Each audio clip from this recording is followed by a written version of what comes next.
નમસ્કાર દર્શક મિત્રો, આપ સૌનું ફરી સ્વાગત છે અમારી ચેનલમાં।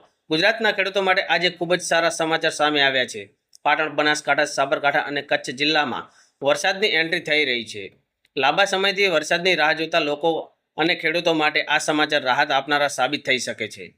હાલમાં મળતી માહિતી મુજબ ઉત્તર ગુજરાતના અનેક વિસ્તારોમાં વાદળછાયું વાતાવરણ જોવા મળી રહ્યું છે અને કેટલીક જગ્યાએ હળવાથી મધ્યમ વરસાદના ઝાપટા પણ નોંધાયા છે। તો દર્શક મિત્રો, છેલ્લા કેટલાક દિવસોથી ખેડૂતો ચોમાસાની રાહ જોઈ રહ્યા હતા।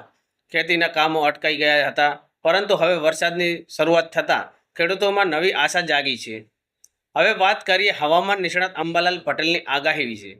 તો દર્શક મિત્રો, અંબાલાલ પટેલના જણાવ્યા મુજબ 20 જૂન પછી અરબી સમુદ્ર અને બંગાળાની ખાડીમાં હવામાનની સ્થિતિ વધુ સક્રિય બની શકે છે, જેના કારણે વરસાદી પ્રવૃત્તિઓમાં વધારો થવાની સંભાવના છે। તેમણે ખેડૂતોને સલાહ પણ આપી છે કે ખેતી સંબંધિત કામગીરી માટે તૈયારીઓ શરૂ કરી દેવી જોઈએ અને હવામાનની સત્તાવાર આગાહીઓ પર સતત નજર રાખવી જોઈએ। પાટણ, બનાસકાંઠા, સાબરકાંઠા અને કચ્છ આ વિસ્તારોમાં વરસાદના કારણે તાપમાનમાં મોટો ઘટાડો પણ જોવા મળી શકે છે અને ગરમીમાંથી મોટી રાહત પણ લોકોને મળી શકે છે। મિત્રો, નોંધનીય છે કે હવામાન ગતિશીલ પ્રક્રિયા છે, એટલે આગાહીઓ સમયાંતરે પણ બદલાઈ શકે છે।